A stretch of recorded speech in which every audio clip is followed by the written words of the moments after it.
பீகார் சட்டப்பேரவை தேர்தலில் அமோக வெற்றி பெற்று மீண்டும் ஆட்சி அமைக்கிறது தேசிய ஜனநாயக கூட்டணி. மொத்தமுள்ள 243 தொகுதிகளில் 200க்கும் அதிகமான தொகுதிகளை கைப்பற்றி பிரம்மாண்ட வெற்றியை அந்த கூட்டணி பதிவு செய்துள்ளது.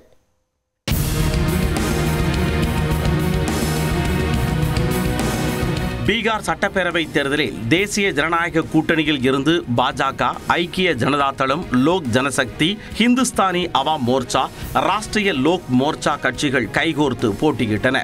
கருத்து கணிப்புகளில் 160 தொகுதிகள் வரை தேசிய ஜனநாயக கூட்டணிக்கு கிடைக்கும் என்று கூறப்பட்ட நிலையில் அதனையும் தாண்டி 202 தொகுதிகளை கைப்பற்றி பிரம்மாண்ட வெற்றியை ருசித்திருக்கிறது தேசிய ஜனநாயக கூட்டணி.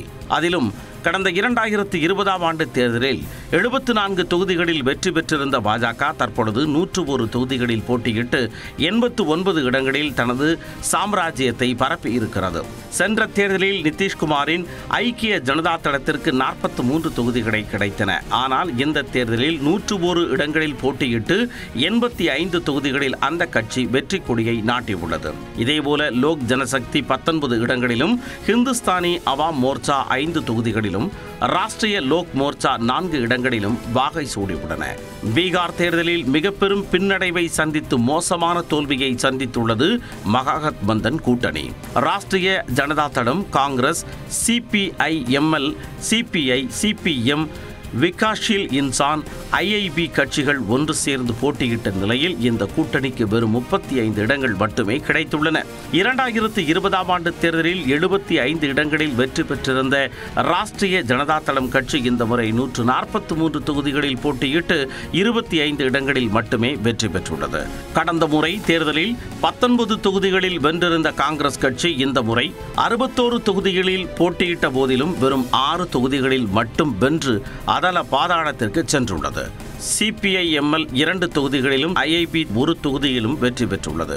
தேர்தல் வியூக வகுப்பாளரான பிரசாந்த் கிஷோரின் ஜன் சுராஜ் கட்சி 238 தொகுதிகளில் போட்டியிட்டு ஒரு தொகுதியில் கூட வெற்றி பெறாமல் படு தோல்வியை சந்தித்தது.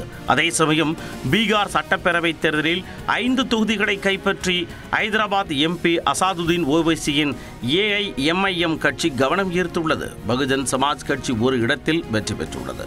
பீகார் தேர்தலில் பிரம்மாண்ட வெற்றியை தேசிய ஜனநாயக கூட்டணி பதிவு செய்ய நாடு முழுவதும் பாஜகவினர் கொண்டாட்டத்தில் ஈடுபட்டனர். தமிழகத்தின் பல்வேறு பகுதிகளிலும் பாஜகவினர் பொதுமக்களுக்கு இனிப்புகளை பகிர்ந்தனர்.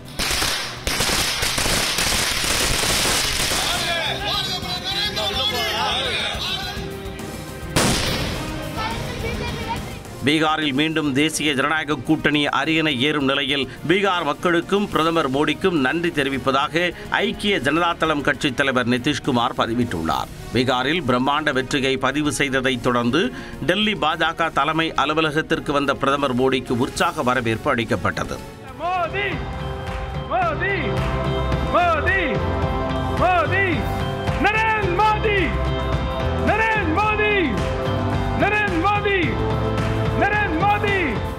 பீகார் தேர்தலில் எம்ஒய் ஃபார்முலா மூலம் வெற்றி பெற்றதாக பிரதமர் கூறினார். இந்த வெற்றி தமிழ்நாடு, கேரளா, அசாம், புதுச்சேரி மற்றும் மேற்கு வங்க பாஜக தொண்டர்களிடையே புதிய உத்வேகத்தை அளித்திருப்பதாகவும் தெரிவித்தார். சகாராத்மக் एमवाई माय फॉर्मूला दिया है और ये है महिला और यूथ. தேர்தல் முடிவு அதிர்ச்சி அளிப்பதாக கூறியிருக்கும் காங்கிரஸ் எம்பி ராகுல் காந்தி தொடக்கத்தில் இருந்தே நியாயமற்ற தேர்தலில் நாம் வெற்றி பெற தவறிவிட்டோம் என்றும் அரசியலமைப்பு சட்டத்தையும் ஜனநாயகத்தையும் பாதுகாப்பதற்கான இந்த போராட்டம் தொடரும் எனவும் தெரிவித்துள்ளார். பீகாரில் வரலாறு காணாத தோல்வியை காங்கிரஸ் கட்சி சந்தித்துள்ளது. தொடர்ந்து காங்கிரஸ் கட்சிக்கு ஏற்படும் பின்னடைவுகளுக்கு காரணம் என்ன என்பதை இந்த தொகுப்பில் காணலாம். பீகாரில் 1990ஆம் ஆண்டு காங்கிரஸ் கட்சி ஆட்சியை இழந்தது. அந்த மாநிலத்தில் காங்கிரஸ் கட்சியின் கடைசி முதலமைச்சராக இருந்தவர் ஜெகநாத் மிஸ்ரா.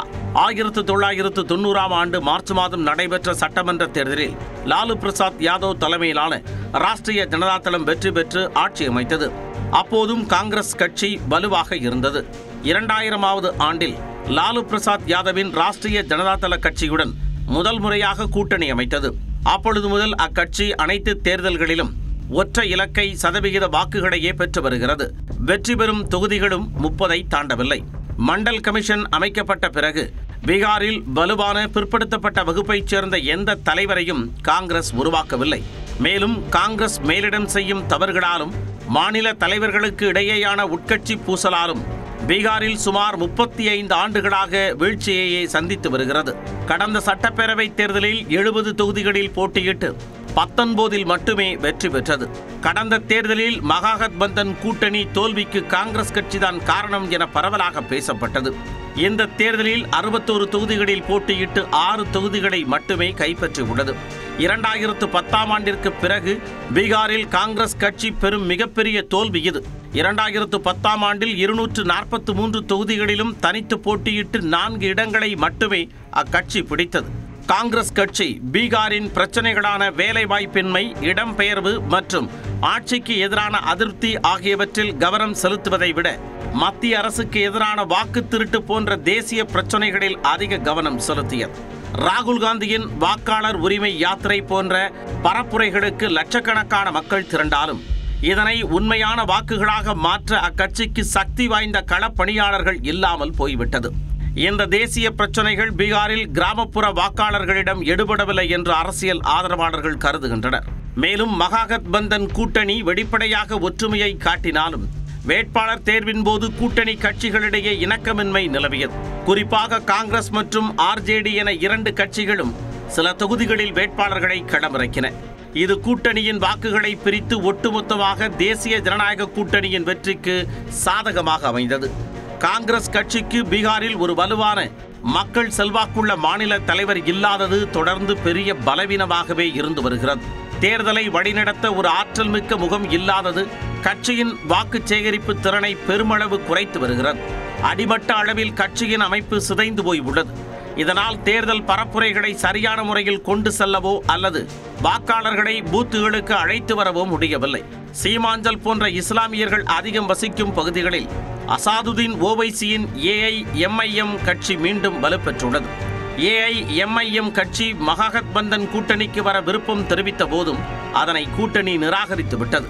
இதனால் பாரம்பரியமாக ராஷ்டிரிய ஜனதா தளம் மற்றும் காங்கிரஸ் கட்சிகளுக்கு செல்லும் சிறுபான்மை வாக்குகள் பிரிக்கப்பட்டு பல இடங்களில் NDA வேட்பாளர்கள் வெற்றி பெற வழிவகுத்துள்ளது.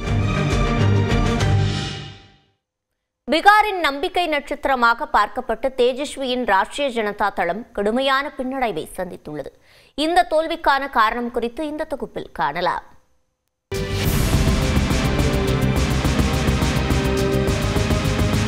கடந்த தேர்தலில் தனிப்பெரும்பான்மை கட்சியாக உருவெடுத்த ராஷ்டிரிய ஜனதா தளம் இந்த தேர்தலில் 25 இடங்களை மட்டுமே கைப்பற்றி பெரும் சரிவை சந்தித்துள்ளது. அக்கட்சியின் தலைவர் தேஜஸ்வி யாதவே சுமார் 14,000 வாக்குகள் வித்தியாசத்தில்தான் ராகோபூர் தொகுதியை தக்க வைத்துள்ளார். சீமாஞ்சல் போன்ற பகுதிகளில் AIMIM கட்சி சிறுபான்மை வாக்குகளை பிரித்தது. இந்த வாக்குகள் பாரம்பரியமாக RJDக்கு செல்லும். ஆனால் அவை பிரிக்கப்பட்டதால் பல இடங்களில் தோல்வியடைந்துள்ளது. லாலு பிரசாத் யாதவின் கடந்த கால ஆட்சியில் நிலவிய ஜங்கிள்ராஜ் என்ற எதிர்மறை பிம்பத்தை NDA கூட்டணி, குறிப்பாக பாஜக மீண்டும் வாக்காளர்கள் மத்தியில் வெற்றிகரமாக பிரச்சாரம் செய்தது. ஜங்கிள்ராஜ் பிம்பத்தின் காரணமாக பெண்களின் பாதுகாப்பு குறித்த அச்சங்களை முற்றிலுமாக போக்க முடியவில்லை. இந்த நம்பிக்கை குறைபாடு காரணமாக கணிசமான எண்ணிக்கையிலான பெண்கள் வாக்குகள் NDA கூட்டணிக்கு சென்றன. தேஜஸ்வி யாதவ் புதிய முகம் என்றாலும் RJD கட்சியின் பின்னணி மற்றும் லாலு குடும்பத்தின் அரசியல் ஆதிக்கம் குறித்து வாக்காளர்களிடையே இருந்த நம்பிக்கையின்மை நீங்கியதாக தெரியவில்லை. நிதிஷ்குமாரின் ஆட்சி சட்டம் ஒழுங்கை மேம்படுத்துதல் மற்றும் குறிப்பாக பெண்களை மையப்படுத்திய நலத்திட்டங்களில் கவனம் செலுத்தியது. இதன் மூலம் பெண்கள் மத்தியில் அவர் தக்க வைத்துக் கொண்ட ஆதரவு RJDக்கு பெரும் பின்னடைவை அளித்துள்ளது. நடந்து முடிந்த தேர்தலில் பெண்களே அதிக அளவில் வாக்களித்திருந்தனர். மத்திய அரசின் நேரடி பண பரிமாற்றம், இலவச உணவு தானியம், வீடு கட்டும் திட்டங்கள் வாக்காளர்களை NDA பக்கம் சாய்த்துள்ளது. RJD பாரம்பரியமாக முஸ்லிம் மற்றும் யாதவர்கள் வாக்குகளை, அதாவது MY சமன்பாட்டை நம்பியுள்ளது. இது இந்த தேர்தலில் அக்கட்சிக்கு கை கொடுக்கவில்லை. RJDயை ஒரு குறிப்பிட்ட சாதியின் கட்சி என்று முத்திரை குத்தி நிதிஷ்குமாரும் பாஜகவும் பரப்புரை மேற்கொண்டனர். இது பெரிய அளவில் RJDக்கு பின்னடைவை ஏற்படுத்தியது. வேலையில்லா திண்டாட்டம் மற்றும் பணவீக்கம் போன்ற பிரச்சனைகளை RJD எழுப்பிய போதிலும் தாங்கள் ஆட்சிக்கு வந்தால் அந்த பிரச்சனைகளை எவ்வாறு தீர்ப்போம் என்பது குறித்த விரிவான திட்டங்களை மக்களிடம் கொண்டு செல்லவில்லை. ஆர்ஜேடி தலைவர் தேஜஸ்வி யாதவ் தனது பரப்புரையில் நிதிஷ்குமார் மற்றும் மோடிக்கு எதிராக பேசுவதிலேயே கவனம் செலுத்தினார். இது ஆக்கப்பூர்வமான அரசியல் இல்லாத ஒரு எதிர்க்கட்சி என்ற பிம்பத்தை ஏற்படுத்தியது. ஆர்ஜேடியின் பிரச்சாரம் பெரும்பாலும் கிராமப்புற ஏழை மற்றும் பிற்படுத்தப்பட்ட மக்களை மையமாக கொண்டிருந்தது. நகர்ப்புற பகுதிகள், உயர் மற்றும் நடுத்தர வர்க்க வாக்காளர்கள் மத்தியில் ஆர்ஜேடி ஒரு மாற்றாக பார்க்கப்படவில்லை. இந்த வாக்காளர்கள் பெரும்பாலும் பாஜக மற்றும் அதன் பொருளாதார கொள்கைகளை ஆதரித்தனர். நகர்ப்புற மையங்களில் ஆர்ஜேடி மற்றும் காங்கிரஸ் பின்தங்கியதே ஒட்டுமொத்த தோல்விக்கு ஒரு முக்கிய காரணமாக அமைந்துள்ளது. பாஜக மற்றும் ஜேடியு ஆகிய இரண்டும் தங்கள் பூத் மட்ட மேலாண்மை மற்றும் வாக்காளர்களை பதிவு செய்யும் பணியில் மிக திறமையாக செயல்பட்டன. ஆர்ஜேடிக்கு பாரம்பரியமாக வலுவான தொண்டர்படை இருந்த போதிலும் தேர்தலில் நிதி மற்றும் விநியோக சங்கிலியில் ஏற்பட்ட பலவீனத்தால் அனைத்து பூத்துகளிலும் அதன் தொண்டர்கள் ஒரே மாதிரியான அர்ப்பணிப்புடன் செயல்படவில்லை. மற்றொரு முக்கிய காரணம் காங்கிரஸ் உடனான கூட்டணி, வேட்பாளர்கள் அறிவிப்பு, தொகுதி பங்கீடு, முதலமைச்சர் வேட்பாளரை அறிவித்தல் என அனைத்திலும் இரு கட்சிகளும் இணக்கமாக செயல்படவில்லை. தேர்தல் தேதி அறிவிக்கும் தினத்தில் அவசரமாக நிதிஷ்குமார் அளித்த 10,000 ரூபாயும் என்டிஏ கூட்டணி வெற்றிக்கு வழிவகுத்தது. இளம் வயதில் சட்டமன்ற உறுப்பினராகும் நாட்டுப்புற பாடகி, சிறையில் இருந்தவாறே வெற்றி பெற்ற ஆனந்த் சிங் போன்றோருக்கு வெற்றியை பரிசாக வழங்கியுள்ளனர் பீகார் மக்கள். அது குறித்த தொகுப்பை பார்க்கலாம். பீகாரைச் சேர்ந்த நாட்டுப்புற பாடகியும் பிரபல யூடியூபருமான மைதிலி தேர்தலை ஒட்டி பாஜகவில் இணைந்த இவருக்கோ வயது 25 தான். அக்டோபர் 15ஆம் தேதி பாஜக சார்பில் தர்பங்கா மாவட்டத்தின் அலிநகர் தொகுதியின் வேட்பாளராக அறிவிக்கப்பட்ட மைதிலி ஒரு நாள் முன்னதாகத்தான் அந்த கட்சியிலேயே இணைந்தார். மைதிலி தன்னை எதிர்த்து போட்டியிட்ட ராஷ்டிரிய ஜனதா தளத்தின் வினோத் மிஸ்ராவை விட 11,730 வாக்குகள் கூடுதலாக பெற்று வெற்றி பெற்றார். மைதிலி எந்த கட்சியில் சேர்ந்தாலும் பாட்டு மட்டும்தான் பாடப்போகிறார் என்ற விமர்சனத்தை தவிடுபொடியாக்கியுள்ளார்.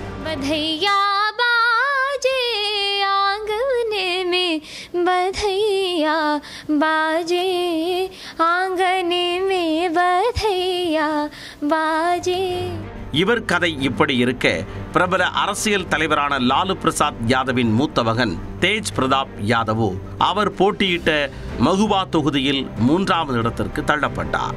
லாலு பிரசாத் மற்றும் தேஜஸ்வி உடனான மனக்கசப்பால் ஆர்ஜேடி கட்சியில் இருந்து வெளியேறி ஜனசக்தி ஜனதா தளம் என்ற கட்சியை தொடங்கிய அவர் மகுவா தொகுதியில் தனித்து போட்டியிட்டார். ஆர்ஜேடிக்கும் தனது தம்பி தேஜஸ்வி யாதவுக்கும் சிம்ம சொப்பனமாக திகழலாம் என தேஜ் பிரதாப் கண்ட கனவு இந்த தேர்தலில் நொறுங்கி போனது. 2015ஆம் ஆண்டு சட்டமன்ற தேர்தலில் ஆர்ஜேடி சார்பில் இதே தொகுதியில் 66,927 வாக்குகளை பெற்று மிகப்பெரிய வெற்றிக்கணியை ருசித்த தேஜ் பிரதாப் யாதவ் இம்முறை 51,938 வாக்குகள் வித்தியாசத்தில் தோல்வியை கண்டு பெரும் சறுக்கலை சந்தித்துள்ளார்.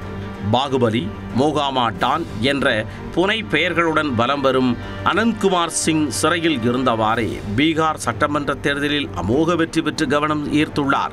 AK-47 ரக துப்பாக்கியை வைத்திருந்தது தொடர்பாக 2022ஆம் ஆண்டு இவர் குற்றவாளி என அறிவிக்கப்பட்டவர். கொலை, ஆள்கடத்தல் உள்ளிட்ட 52 வழக்குகள் நிலுவையில் உள்ள போதிலும் மெகாமா தொகுதியில் மீண்டும் போட்டியிட்டு வெற்றி பெற்றுள்ளார். 1990ஆம் ஆண்டுகளில் லாலு பிரசாத், ராப்ரி தேவி ஆட்சி காலங்களில் பூமிகர் மக்கள் மீது கொடூர தாக்குதல் நடத்தப்பட்ட போது அம்மக்களுக்கு பாதுகாப்பு அரணாக திகழ்ந்தார்.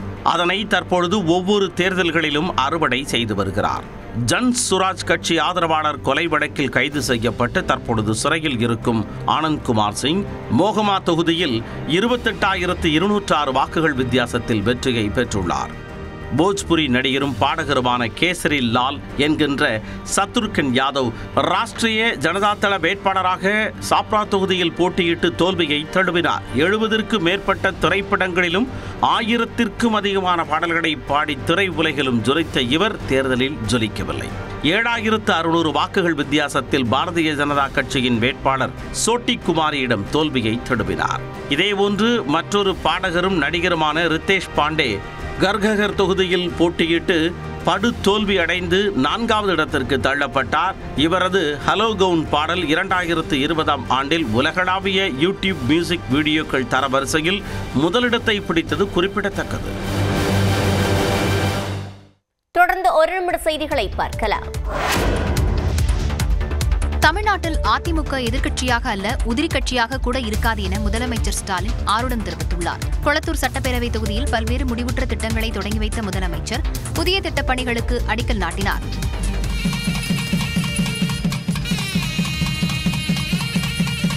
பின்னர் கொளத்தூர் சட்டமன்ற உறுப்பினர் அலுவலகத்தில் திமுக பாக முகவர்களுக்கு முதலமைச்சர் ஸ்டாலின் நலத்திட்ட உதவிகளை வழங்கினார். மேடையில் பேசிய முதல்வர் எஸ்ஐஆர் குறித்து குறிப்பிட்டு பேசினார். மக்கள் ஒவ்வொருத்தருக்கும்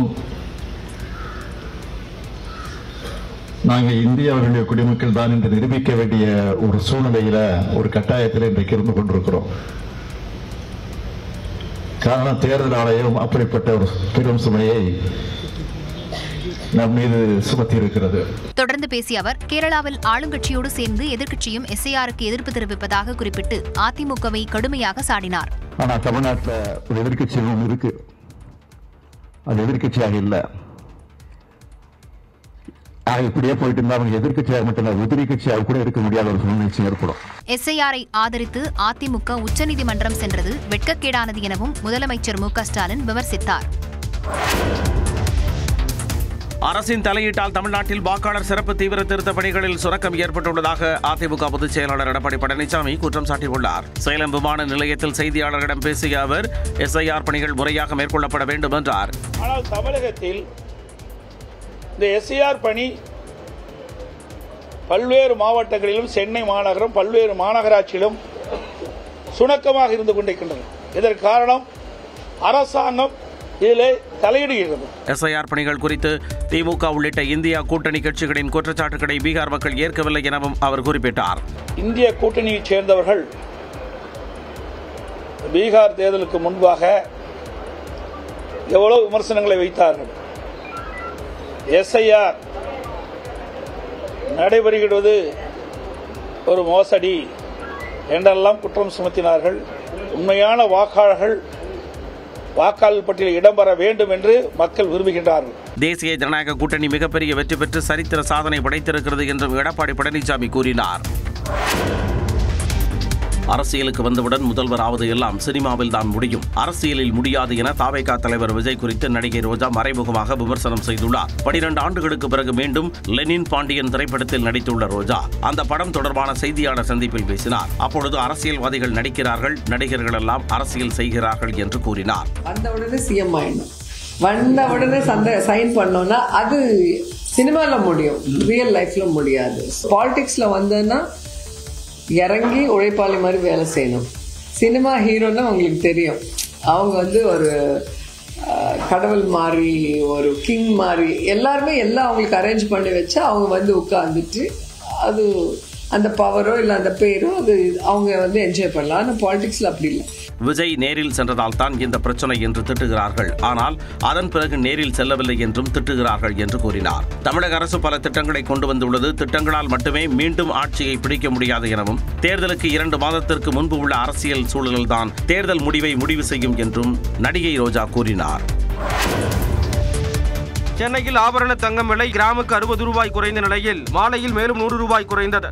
ஆபரண தங்கம் விலை ஒரே நாளில் சவரனுக்கு 1280 ரூபாய் குறைந்து 93,920 ரூபாய்க்கு விற்பனையானது. 1 கிராம் தங்கம் மொத்தமாக 160 ரூபாய் விலை குறைந்து 11,740 ரூபாய்க்கு விற்பனை செய்யப்பட்டது. வெள்ளியை பொறுத்தமட்டில் காலை கிராமுக்கு 3 ரூபாய் குறைந்த நிலையில் மாலையில் மாற்றமின்றி 180 ரூபாய்க்கு விற்பனையானது. இதனிடையே பீகார் தேர்தல் முடிவுகள் காரணமாக ஏற்ற இறக்கத்துடன் காணப்பட்ட இந்திய பங்குச் சந்தைகள் ஏற்றத்துடன் நிறைவடைந்தன. மும்பை பங்குச்சந்தை குறியீட்டு எண் சென்செக்ஸ் 84 புள்ளிகள் உயர்ந்து 84,562 புள்ளிகளுடன் வர்த்தகம் நிறைவடைந்தது. அதேபோல தேசிய பங்குச்சந்தை குறியீட்டு எண் நிப்டி 30 புள்ளிகள் உயர்ந்து 25,910 புள்ளிகளுடன் வர்த்தகம் நிறைவடைந்தது. பீகாரில் தேசிய ஜனநாயக கூட்டணி அசுர பலத்துடன் மீண்டும் ஆட்சி கட்டிலில் அமர்ந்திருப்பதற்கு காரணங்கள் என்ன என்று இந்த தொகுப்பில் பார்க்கலாம். பீகார் சட்டமன்ற தேர்தலுக்கு முன்பு செப்டம்பர் மாதத்தில் முதலமைச்சர் நிதிஷ்குமார் பெண்கள் சுய வேலைவாய்ப்பு திட்டத்தை தொடங்கினார். அதில் பீகார் முழுவதும் உள்ள 1,21,00,000 பெண்களின் வங்கி கணக்குகளுக்கு தலா 10,000 ரூபாய் உதவித்தொகை அனுப்பப்பட்டது. பீகாரில் 3,51,00,000 பெண் வாக்காளர்கள் உள்ள நிலையில் அதில் 40 விழுக்காட்டினர் இந்த திட்டத்தில் பலனடைந்தனர். பொதுவாகவே நிதிஷ்குமாரின் முக்கிய வாக்கு வங்கியாக பெண் வாக்காளர்கள் உள்ளனர். கடந்த தேர்தலில் 38 விழுக்காடு பெண் வாக்காளர்கள் தேசிய ஜனநாயக கூட்டணிக்கு வாக்களித்திருந்தனர். இந்த தேர்தலுக்கு முன்பாக 10,000 ரூபாய் வழங்கப்பட்டது. பெண் வாக்காளர்களின் ஆதரவை மேலும் அதிகரித்திருக்கலாம் என்று எதிர்பார்க்கப்படுகிறது. இந்த தேர்தலில் அதிகளவில் பெண் வாக்காளர்கள் வாக்களித்திருப்பது அதனை உணர்த்தும் விதமாக அமைந்துள்ளது. கடந்த தேர்தலில் 59.7 விழுக்காடு பெண்கள் வாக்களித்திருந்தனர். ஆனால் இந்த முறை 71.6 விழுக்காடு பெண்கள் வாக்களித்துள்ளனர். அதேபோன்று கடந்த ஜூலை மாதம் முதல் ஒரு வீட்டிற்கு 125 யூனிட் இலவச மின்சாரம் வழங்கும் திட்டம் அமல்படுத்தப்பட்டது. இதன் மூலம் 1,67,00,000 குடும்பங்கள் பலனடைந்தன. கடந்த ஜூன் மாதம் சமூக பாதுகாப்பு ஓய்வூதிய தொகை 400 ரூபாயில் இருந்து 1,100 ரூபாயாக உயர்த்தி நிதிஷ்குமார் அறிவித்தார். இதன் மூலம் 1,11,00,000 பேர் பலனடைந்து வருகின்றனர். இதேபோன்று தேர்தலுக்கு முன்பு இளம் வாக்காளர்களை கவரும் விதமாக வேலை வாய்ப்பற்ற 25 வயதுக்குட்பட்ட இளைஞர்களுக்கு 2 ஆண்டுகள் வரை மாதந்தோறும் 1,000 ரூபாய் வழங்கப்படும் என்று அறிவிப்பு வெளியிட்டார். இதன் மூலம் 7,60,000 இளைஞர்கள் பயனடைய உள்ளனர். மாணவர் கடன் அட்டை திட்டத்தின் கீழ் கல்வி கடன் பெற்றவர்களுக்கு வட்டி தள்ளுபடி, 2 லட்சம் ரூபாய் வரை கல்வி கடன் பெற்ற மாணவர்கள் அதனை திருப்பிச் செலுத்துவதற்கான காலம் 5 ஆண்டுகளில் இருந்து 7 ஆண்டுகளாக நீட்டிக்கப்படும் என்றும் வாக்குறுதிகளை அள்ளி வீசினார். பீகாரில் சாதி அரசியல் கோலோச்சும் சூழலில் தேசிய ஜனநாயக கூட்டணி அனைத்து பிரிவினருக்கு முக்கியத்துவம் கொடுக்கும் விதமாக வேட்பாளர்களை களமிறக்கியது. சிராக் பஸ்வான், உபேந்திர குஷ்வாகா ஆகியோரை மீண்டும் கூட்டணிக்குள் கொண்டு வந்ததுடன் ஜித்தன் ராம் மஞ்சிகை கூட்டணியில் தக்க வைத்தது. இதன் மூலம் தலித்துக்கள், மிகவும் பிற்படுத்தப்பட்ட மக்கள் மற்றும் குஷ்வாகாவின் வாக்குகளை தேசிய ஜனநாயக கூட்டணி வலுவாக ஒருங்கிணைத்தது. இஸ்லாமியர்கள் அதிகம் வசிக்கும் சீமாஞ்சல் பகுதியில் புதிதாக விமான நிலையம் அமைக்கப்பட்டது உள்ளிட்ட வளர்ச்சி திட்டங்களில் கவனம் செலுத்தியதும் தேசிய ஜனநாயக கூட்டணிக்கு சாதகமாக அமைந்துள்ளது. சீதா தேவியின் பிறப்பிடமாக கருதப்படும் சீதாமர்கியில் சீதா தேவிக்கு கோவில் கட்டப்படும் என்ற வாக்குறுதி இந்துத்துவ அரசியலை வலுப்படுத்தியது.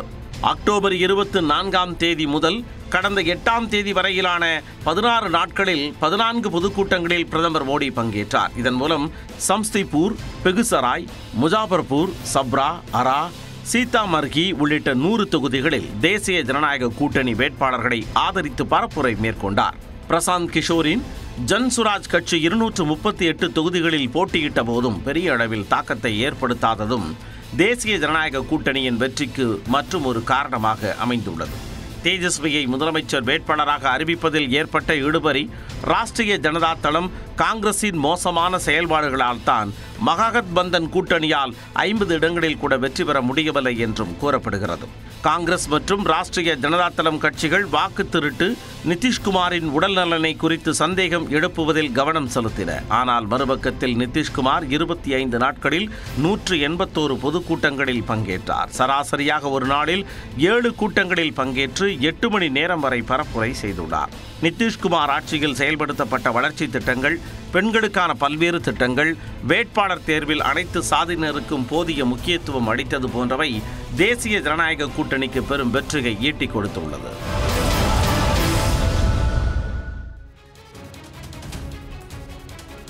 இந்நிலையில் பீகாரில் கடந்த சட்டமன்ற தேர்தலுடன் ஒப்பிடுகையில் நோட்டாவிற்கான வாக்கு சதவீதம் அதிகரித்துள்ளது. அதாவது கடந்த 2020ஆம் ஆண்டு நடைபெற்ற சட்டமன்ற தேர்தலில் பீகாரில் 1.68 விழுக்காட்டினர் நோட்டாவிற்கு வாக்களித்துள்ளனர். இம்முறை 1.81% நோட்டாவிற்கு வாக்களித்திருப்பதாக தேர்தல் ஆணையம் அறிவித்துள்ளது. அதே சமயம் கடந்த 2015ஆம் ஆண்டு சட்டமன்ற தேர்தலுடன் ஒப்பிடுகையில் நடப்பாண்டு நோட்டாவிற்கு குறைவான வாக்கு சதவீதமே பதிவாகியுள்ளது. 2015 சட்டமன்ற தேர்தலில் நோட்டாவிற்கு 2.48 விழுக்காடு வாக்கு பதிவாகியிருந்தது குறிப்பிடத்தக்கது. தொடர்வது எக்ஸ்பிரஸ் 8 செய்திகள். கோவை விழாவை முன்னிட்டு நடைபெற்ற பழமையான கார் கண்காட்சியில் 30க்கும் மேற்பட்ட பழமையான கார்கள் காட்சிப்படுத்தப்பட்டிருந்தன. யங் இந்தியன்ஸ் அமைப்பின் சார்பில் ஆண்டுதோறும் கோவை விழா கொண்டாடப்பட்டு வருகிறது. இதன் ஒரு பகுதியாக லட்சுமி மில் பகுதியில் உள்ள தனியார் வணிக வளாகத்தில் பழமையான கிளாசிக் கார் அணிவகுப்பு நிகழ்ச்சி நடைபெற்றது. இதில் பழைய மாடல் கார்களான Benz, Chevrolet, Ford, Padmini, Ambassador, Volkswagen உள்ளிட்டவை காட்சிப்படுத்தப்பட்டிருந்தன.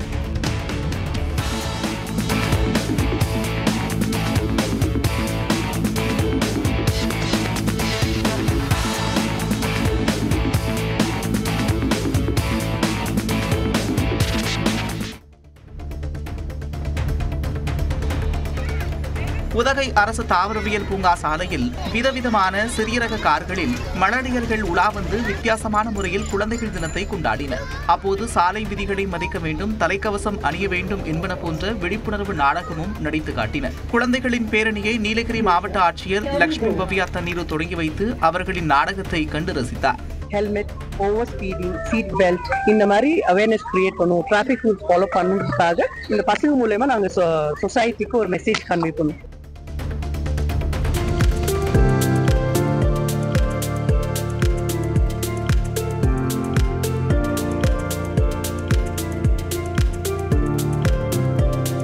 செய்யாற்றின் குறுக்கே புதிதாக கட்டப்பட்டுள்ள சிலாம்பாக்கம் புதுப்பாக்கம் தடுப்பணையை உத்தரமேரூர் எம்எல்ஏ சுந்தர் திறந்து வைத்தார்.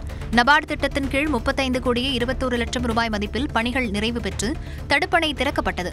480 மீட்டர் நீளம், 1.8 மீட்டர் உயரம் கொண்ட இந்த அணைக்கட்டு மூலம் 10 கிராமங்களைச் சேர்ந்த மொத்தம் 1623 ஏக்கர் விவசாய நிலங்கள் கூடுதல் நீர்ப்பாசனம் பெறும் என கூறப்படுகிறது. வேலூர் மாவட்டம் காட்பாடி அருகே வீட்டின் பூட்டை உடைத்து 45 சவரன் தங்க நகைகள் திருடப்பட்ட சம்பவம் அதிர்ச்சியை ஏற்படுத்தியுள்ளது. காட்பாடியை அடுத்த திருநகர் பகுதியில் வசித்து வரும் ராஜ்குமார் என்ற தனியார் காப்பீட்டு நிறுவன ஊழியர் மாமியார் வீட்டிற்கு சென்றுவிட்டு திரும்பியபோது வீட்டின் பூட்டு உடைக்கப்பட்டிருப்பதைக் கண்டு அதிர்ச்சியடைந்தார். பீரோவிலிருந்து 45 சவரன் தங்க நகைகள் மற்றும் 5000 ரூபாய் ரொக்கப்பணம் திருடப்பட்டிருப்பது தெரியவந்தது. இதையடுத்து விருதம்பட்டு காவல் நிலைய காவலர்கள் வழக்கு பதிவு செய்து விசாரணை மேற்கொண்டு வருகின்றனர்.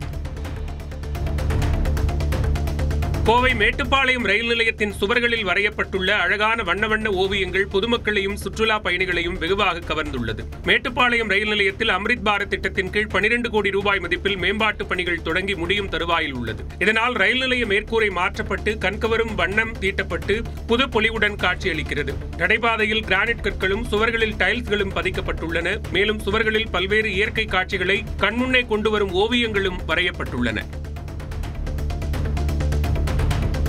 திருப்பத்தூர் ஆட்சியரிடம் உங்கள் கார் இருக்கையை தொட்டு பார்க்கலாமா என கேட்ட மாணவியை இருக்கையில் அமர வைத்து ஆட்சியர் மகிழ்ந்தார். திருப்பத்தூர் ஸ்ரீ மீனாட்சி அரசு மகளிர் மேல்நிலைப் பள்ளியில் 11ஆம் வகுப்பு பயிலும் மாணவிகளுக்கு விலையில்லா மிதிவண்டிகள் வழங்கும் நிகழ்ச்சி நடைபெற்றது. இதில் பங்கேற்க வந்த ஆட்சியர் சிவசவுந்தரவல்லியிடம் 11ஆம் வகுப்பு மாணவி ஒருவர் உங்கள் கார் இருக்கையை தொட்டு பார்க்கலாமா என கேட்டுள்ளார். அதற்கு ஆட்சியர் தொட்டெல்லாம் பார்க்க வேண்டாம், உட்கார்ந்தே பார் என கூறி மாணவியை தன்னுடைய காரின் இருக்கையில் அமரச் செய்து ஊக்கப்படுத்தினார்.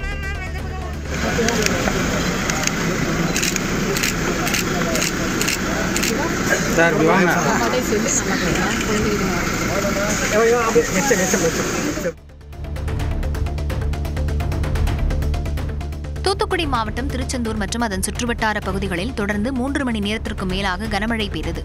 ஆலந்தலை, காயல்பட்டினம், அடைக்கலாபுரம், தளவாய்புரம், காயாமொழி, பரமன்குறிச்சி உள்ளிட்ட பல்வேறு பகுதிகளில் மழை பெய்தது.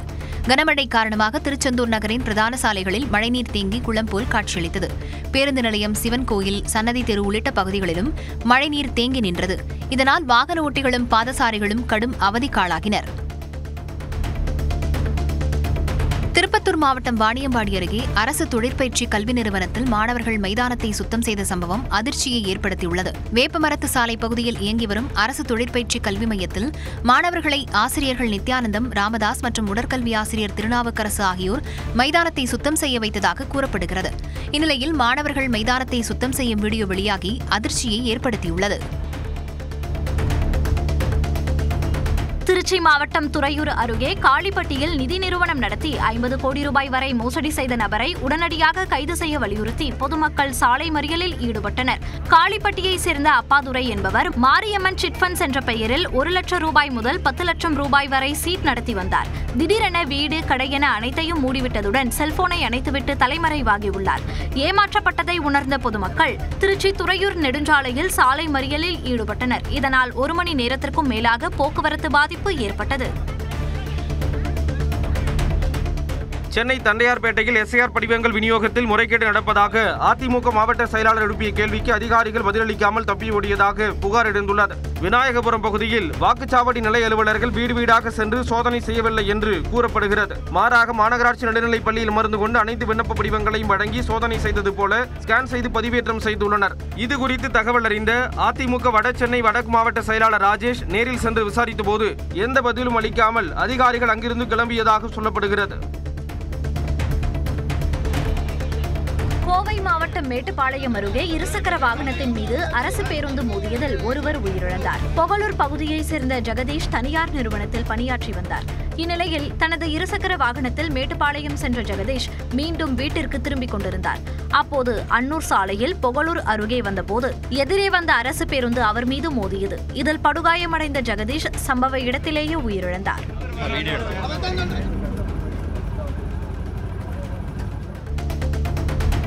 நீலகிரி மாவட்டம் கோத்தகிரி அருகே கோயிலுக்குள் கரடி நுழைய முயன்ற வீடியோ வெளியான நிலையில் கரடியை பிடிக்க நடவடிக்கை எடுக்க வேண்டும் என பொதுமக்கள் கோரிக்கை விடுத்துள்ளனர். கோத்தகிரி அருகே உள்ள குடியிருப்பு பகுதியில் உலா வந்த கரடி அங்கிருந்த கோயிலில் எண்ணெயை குடிக்க உள்ளே நுழைய முயன்றது. பின்னர் கோயிலில் ஒன்றும் இல்லாததால் அங்கிருந்து ஏமாற்றத்துடன் வனப்பகுதிக்கு சென்றது. இந்த வீடியோ காட்சிகள் வெளியான நிலையில் வனத்துறையினர் இப்பகுதியில் முகாமிட்டு கரடியை கூண்டு வைத்து பிடிக்க நடவடிக்கை எடுக்க வேண்டும் என அப்பகுதி மக்கள் கோரிக்கை விடுத்துள்ளனர். சிவகங்கை மாவட்ட ஆட்சியரகத்தில் பல்வேறு திட்டப் பணிகள் குறித்த அதிகாரிகள் மற்றும் அலுவலர்களுடன் துணை முதலமைச்சர் உதயநிதி ஸ்டாலின் ஆலோசனை நடத்தினார். காரைக்குடி அழகப்பா பல்கலைக்கழக வளாகத்தில் உள்ள கூட்ட அரங்கில் நடைபெற்ற ஆலோசனைக் கூட்டத்தில் சிவகங்கை மாவட்டத்தில் மேற்கொள்ளப்பட்டு வரும் வளர்ச்சிப் பணிகள் குறித்து துறை ரீதியாக அதிகாரிகளுடன் துணை முதலமைச்சர் உதயநிதி ஸ்டாலின் ஆலோசனை நடத்தினார். இதில் அமைச்சர்கள் பெரியகருப்பன், அன்பில் மகேஷ் பொய்யாமொழி, மெய்யநாதன் உள்ளிட்டோர் கலந்து கொண்டனர். திருப்பூர் மாநகராட்சிக்கு உட்பட்ட சிறுபுலுவப்பட்டியில் 15 நாட்களுக்கும் மேலாக குடிநீர் விநியோகம் செய்யப்படாததால் பொதுமக்கள் சாலை மறியல் போராட்டத்தில் ஈடுபட்டனர். கீதா நகரில் குடிநீர் விநியோகம் சரியாக செய்யப்படாததால் மழை பெய்த போதும் காலி குடங்களுடன் நனைந்து கொண்டே பொதுமக்கள் சாலை மறியலில் ஈடுபட்டனர். இதனால் அரை மணி நேரத்திற்கும் மேலாக சிறுபுலுவப்பட்டி ரிங் ரோட்டில் போக்குவரத்து பாதிக்கப்பட்டது. போலீசார் பேச்சுவார்த்தை நடத்திய பின்னர் பொதுமக்கள் கலைந்து சென்றனர். சென்னை சத்யபாமா பல்கலைக்கழகத்தில் இந்திய மகளிர் கிரிக்கெட் அணியின் கேப்டன் ஹர்மன் பிரீத் கவுருக்கு பாராட்டு விழா நடைபெற்றது. ஐசிசி மகளிர் ஒருநாள் கிரிக்கெட் உலகக்கோப்பை தொடரில் ஹர்மன் பிரீத் கவுர் தலைமையிலான இந்திய அணி சாம்பியன் பட்டம் வென்று சாதனை படைத்தது. இந்நிலையில் செம்மஞ்சேரியில் உள்ள சத்யபாமா நிகர்நிலை பல்கலைக்கழகத்தில் நடைபெற்ற பாராட்டு விழாவில் ஹர்மன் பிரீத் கவுருக்கு பல்கலைக்கழகத்தின் வேந்தர் மரியஜீனா ஜான்சன், தலைவர் மேரி ஜான்சன் ஆகியோர் சால்வை அணிவித்து மாலை அணிவித்து நினைவு பரிசு வழங்கி பாராட்டினர். முன்னதாக சத்யபாமா பல்கலைக்கழகத்தில் உள் விளையாட்டு அரங்கத்தை ஹர்மன் பிரீத் கவுர் திறந்து வைத்தார். தனது உழைப்பால் 10 முதலமைச்சர்களை உருவாக்கியதாக தம்பட்டம் அடித்து வந்த தேர்தல் வியூக வகுப்பாளரான பிரசாந்த் கிஷோரின் ஜன்சுராஜ் கட்சி பீகார் தேர்தலில் மண்ணை கவ்வியது. அந்த கட்சி போட்டியிட்ட 98 விழுக்காடு தொகுதிகளில் டெபாசிட்டை இழந்துள்ளது.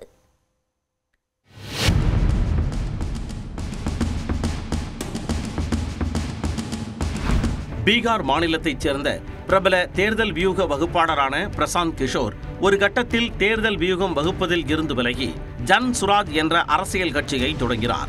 பீகார் சட்டமன்ற தேர்தலில் பெரும் தாக்கத்தை ஏற்படுத்தப் போவதாக அறிவித்திருந்தார். கட்சியை வளர்ப்பதற்காக சொந்தமாக வியூகம் வகுத்த அவர் பீகாரில் உள்ள 38 மாவட்டங்களிலும் சுமார் 6000 கிலோமீட்டர் பாத யாத்திரை மேற்கொண்டார். சுமார் 5000 கிராமங்களுக்கு நேரடியாக சென்று 5000 பொதுக்கூட்டங்களை நடத்தினார். வான்வழி பயணத்தை தவிர்த்துவிட்டு தரை வழியாகவே பட்டி தொட்டி எங்கும் சூறாவளி பயணம் மேற்கொண்டு ஆதரவு திரட்டினார்.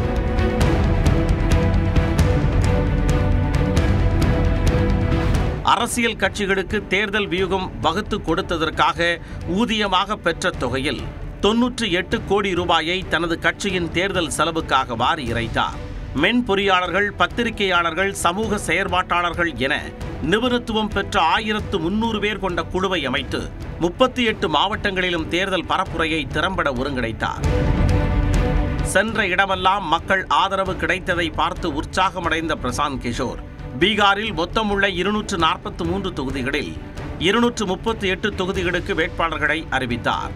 ஆனால் அவர்கள் தேர்தலில் போட்டியிடாமல் விலகினர்.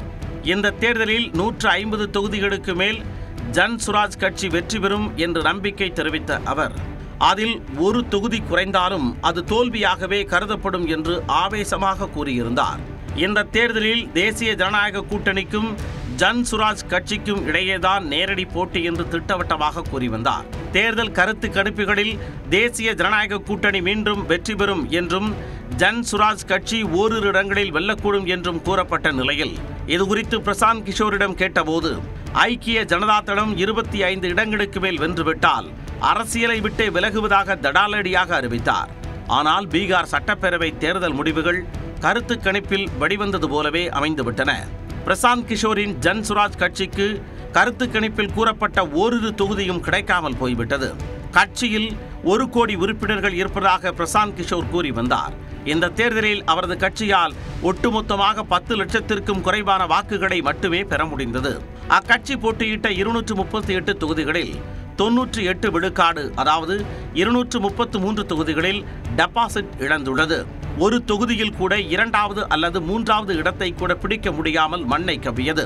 பிரசாந்த் கிஷோர் வசிக்கும் கர்ககர் சட்டப்பேரவை தொகுதியில் கூட அவரது கட்சி வெறும் 3 விழுக்காடு வாக்குகளை மட்டுமே பெற்று படு தோல்வியடைந்தது.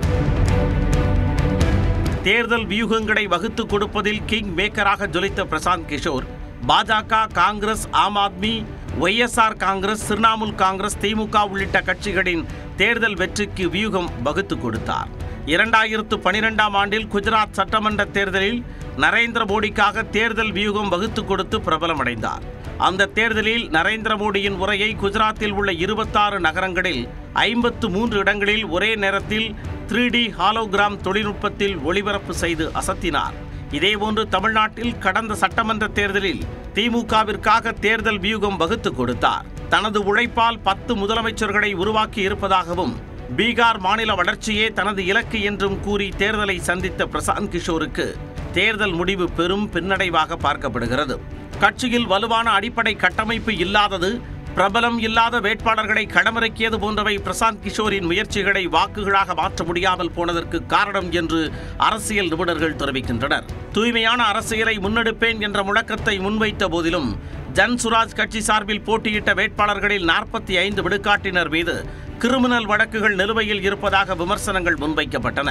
குறிப்பாக 12 வேட்பாளர்கள் மீது கொலை வழக்குகளும் 14 வேட்பாளர்கள் மீது பெண்களுக்கு எதிரான குற்ற வழக்குகளும் நிலுவையில் இருப்பதாக குற்றஞ்சாட்டப்பட்டது. இதுபோன்ற காரணங்களால் ஜன்சுராஜ் கட்சியால் தேர்தலில் பெரிய அளவில் தாக்கத்தை ஏற்படுத்த முடியவில்லை என்று கூறப்படுகிறது. இந்த தேர்தலில் ஐக்கிய ஜனதா தளம் கட்சி 80 இடங்களுக்கு மேல் வெற்றி பெற்றிருப்பதால் அரசியலை விட்டு விலகுவதாக கூறிய பிரசாந்த் கிஷோர் நிறைவேற்றுவாரா என்பதை பொறுத்திருந்து பார்க்கலாம். தொடர்ந்து எக்ஸ்பிரஸ் 8 செய்திகளை பார்க்கலாம். தஞ்சாவூர் அருகே களிமண்ணால் உருவாக்கப்பட்ட போலி உரத்தை கண்டுபிடித்த அதிகாரிகள் குடோனுக்கு சீல் வைத்துள்ளனர். புதுப்பட்டினம் பகுதியில் ஃபார்ம் அக்ரோ கெமிக்கல்ஸ் என்ற பெயரில் மிகப்பெரிய குடோனில் போலி உரம் பதுக்கி வைக்கப்பட்டிருப்பதாக வேளாண் அதிகாரிகளுக்கு தகவல் கிடைத்தது. இதன் அடிப்படையில் நடந்த சோதனையில் குஜராத்தில் களிமண்ணால் தயாரிக்கப்பட்ட குருணை வடிவிலான 30,970 கிலோ போலி உரத்தை பறிமுதல் செய்தனர். இதன் மதிப்பு 65 லட்சம் ரூபாய் வரையில் இருக்கும் என அதிகாரிகள் கூறினர். நீலகிரி மாவட்டம் குன்னூர் சுற்றுவட்டார பகுதிகளில் மழையுடன் அடர்ந்த பனிமூட்டம் நிலவியதால் எதிரே வரும் வாகனங்கள் கூட கண்ணுக்கு தெரியாத நிலை இருந்தது. குன்னூர், அருவங்காடு, பர்லியார், காட்டேரி உட்பட பல்வேறு பகுதிகளில் பனிமூட்டத்துடன் மழை பெய்தது. இதனால் மக்களின் இயல்பு வாழ்க்கை பாதிக்கப்பட்டது. மேலும் மலைப்பாதையில் வந்த வாகன ஓட்டிகள் மிகுந்த சிரமத்திற்கு ஆளாகினர். முகப்பு விளக்குகளை ஒளிரவிட்டபடி மிதமான வேகத்தில் கவனமாக வாகனங்களை ஓட்டிச் செல்ல வேண்டிய நிலை காணப்பட்டது. திருவள்ளூர் மாவட்டம் திருத்தணி அருகே சாலையில் மினி சரக்கு வாகனம் கவிழ்ந்த விபத்தில் 5 லட்சம் ரூபாய் மதிப்பிலான சீதாப்பழங்கள் சேதமாகின. மகாராஷ்டிராவிலிருந்து சென்னை கோயம்பேட்டுக்கு சீதாப்பழம் ஏற்றி வந்த மினி சரக்கு வாகனம் தேசிய நெடுஞ்சாலையில் வந்தபோது ஓட்டுநரின் கட்டுப்பாட்டை இழந்து கவிழ்ந்தது. இதனால் சீதாப்பழங்கள் அனைத்தும் சாலையில் சிதறிய நிலையில் அப்பகுதி பொதுமக்கள் வந்து அள்ளிச் சென்றனர்.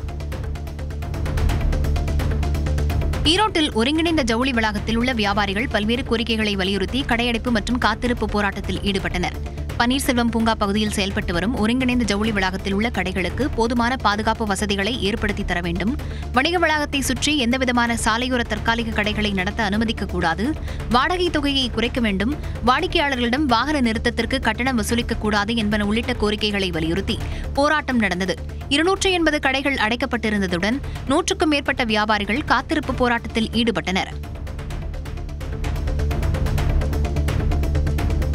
திருவள்ளூர் மாவட்டம் திருத்தணி கூட்டுறவு சர்க்கரை ஆலை நிர்வாகத்தை கண்டித்து விவசாயிகள் சாலையில் கரும்பு கட்டுகளை போட்டு மறியலில் ஈடுபட்டனர். வெளிமாநில கரும்பு கொள்முதலை நிறுத்த வேண்டுமென வலியுறுத்தி சென்னை திருப்பதி தேசிய நெடுஞ்சாலையில் போராட்டம் நடைபெற்றது. அமைச்சர் நாசர் பங்கேற்ற கூட்டுறவு வார விழா நடைபெற்ற திருமண மண்டபம் முன்பு கரும்பு விவசாயிகள் போராட்டத்தில் ஈடுபட்டதால் பரபரப்பு ஏற்பட்டது. நாமக்கல் மாவட்டம் ராசிபுரத்தில் இருசக்கர வாகனத்தில் பதுங்கியிருந்த கட்டுவிரியன் பாம்பு பாதுகாப்பாக வனப்பகுதிக்குள் விடப்பட்டது. ஏடிசி டிப்போ அருகே வசித்து வரும் மாரியப்பன் என்பவரின் இருசக்கர வாகனத்தில் 2 அடி நீளமுள்ள கட்டுவிரியன் பாம்பு பதுங்கியிருந்தது. இதனை கண்ட மாரியப்பன் அக்கம்பக்கத்தினர் உதவியுடன் இருசக்கர வாகனத்தில் இருந்த கட்டுவிரியன் பாம்பை லாவகமாக பிடித்தார். இதையடுத்து அத்தனூர் அருகே உள்ள சித்தர்மலை வனப்பகுதியில் பாம்பு விடப்பட்டது.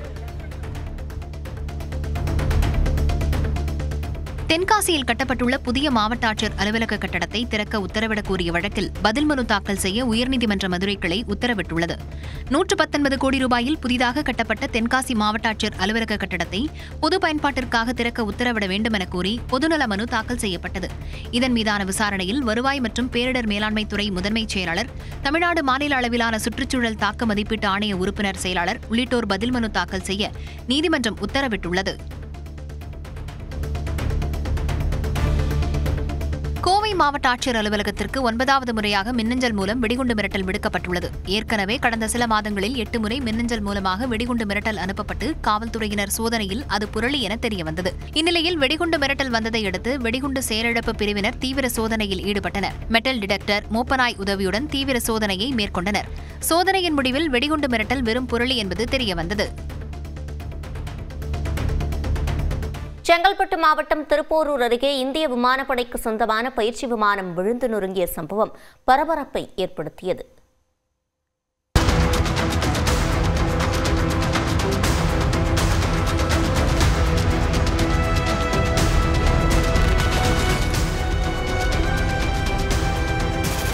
தாம்பரம் விமானப்படை தடத்தில் இருந்து இந்திய விமானப்படைக்கு சொந்தமான பிசி ரக பயிற்சி விமானம் ஒன்று வழக்கம் போல பயிற்சிக்காக இயக்கப்பட்டது.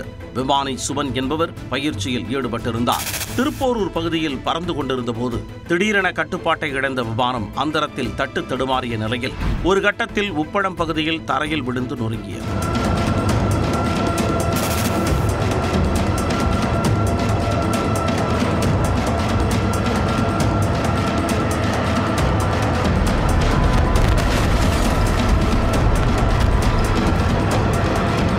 தொழில்நுட்ப கோளாறு காரணமாக விமானத்தை தொடர்ந்து இயக்க முடியாததை உணர்ந்த விமானி சுபன் முன்கூட்டியே பாராசூட்டை இயக்கி விமானத்தில் இருந்து வெளியேறி உயிர் தப்பினார். விமான விபத்து குறித்து தகவல் அறிந்த சுற்றுவட்டார கிராம மக்கள் அங்கு குவிந்ததால் பரபரப்பு நிலவியது. பார்க்கறதுக்கு ரொம்ப பயங்கரமா இருக்கு. ஒரு தடதடமா ஆகி போச்சு. அந்த மாதிரி ஒரு சூழல் சுக்குநூறா இருக்கு. ஒரு பாகம் கூட முழுசா எதுவுமே இல்லை. அதுவும் முக்கால் பாகம் வந்து மண்ணுல புதைய வேண்டி இருக்குது. அதெல்லாம் பார்க்கும்போது ரொம்ப அதிர்ச்சிகரமானதான். ரொம்ப அது தெரியவே இல்லை, எதுவுமே தெரியல. கிட்ட போயிட்டு பார்க்கறதுக்கு அலோவ் பண்ண மாட்டேங்கிறாங்க. எனக்கு தெரிஞ்சு ரொம்ப ஆழமான இடத்துல அது விழுந்த வேகத்துக்கு வந்து பாத்தீங்கன்னா ரொம்ப ஆழமா விழுந்திருக்கும் அப்படின்னு நினைக்கிறேன். லைட் அப்படியே சைடா கிராஸா கீழே முட்டிச்சு, டொம்முன்னு வச்சிச்சு. நான் என்ன பண்ண, ஆள் வந்து அதுல இருந்து பேராசூட்ல குஷ்ட பிறகு அவர் ஃபாலோ பண்ணி போயிட்ட பிறகு அவர் ரோட்ல கரெக்டா நாங்கள் ஹார்ன் அடிச்சுன்னு போய் அவர் மாடிக்கு அவர் அந்த இடத்துல லேண்ட் ஆயிட்டாரு. அதுக்குள்ள போய் புஷ்டோம். அவர் கீழே இறங்கிறதுக்குள்ள புடிச்சு அடி கீழே வச்சு கோரத்துக்குள்ள அவர் ஏர் ஆயிட்டாரு. அப்புறம் அவங்க ஏர்போர்ட் போன் பண்ணோம், அவங்களும் வந்துட்டாங்க. சம்பவ இடத்திற்கு விரைந்த காவல்துறையினர் சாலையோரத்தில் மயங்கிய நிலையில் இருந்த விமானி சுபனை மீட்டனர். முன்னதாக விமானி சுபன் கட்டுப்பாட்டு அறைக்கு தகவல் தெரிவித்ததால் விமானப்படையினரும் ஹெலிகாப்டரில் சம்பவ இடத்திற்கு விரைந்தனர். இதையடுத்து காவல்துறையினர் விமானியை விமானப்படையினரிடம் ஒப்படைத்தனர். அவர் ஹெலிகாப்டர் மூலம் மருத்துவ சிகிச்சைக்காக அழைத்துச் செல்லப்பட்டார்.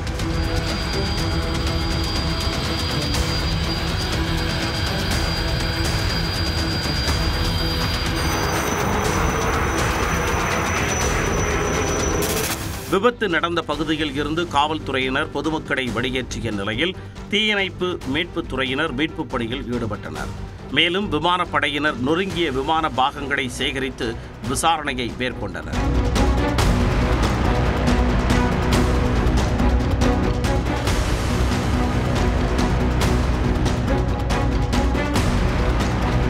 இந்நிலையில் வழக்கமான பயிற்சி பணியில் ஈடுபட்டிருந்த பிசி ரக விமானம் சென்னை தாம்பரம் அருகே விபத்துக்குள்ளானது என்று இந்திய விமானப்படை விளக்கமளித்துள்ளது. விமானத்தில் இருந்து பாதுகாப்பாக விமானி வெளியேறியதாகவும் பொதுமக்கள் சொத்துக்களுக்கு எந்த சேதமும் ஏற்படவில்லை என்றும் விபத்திற்கான காரணத்தை கண்டறிவதற்கான விசாரணைக்கு உத்தரவிடப்பட்டுள்ளதாகவும் தெரிவித்துள்ளது. நேற்று முன்தினம் புதுக்கோட்டை அருகே பயிற்சியில் ஈடுபட்டிருந்த சிறிய ரக தனியார் பயிற்சி விமானம் தொழில்நுட்ப கோளாறு காரணமாக தேசிய நெடுஞ்சாலையில் தரையிறக்கப்பட்டது. மறுநாளை செங்கல்பட்டில் இந்திய விமானப்படையின் விமானம் விபத்தில் சிக்கியது குறிப்பிடத்தக்கது.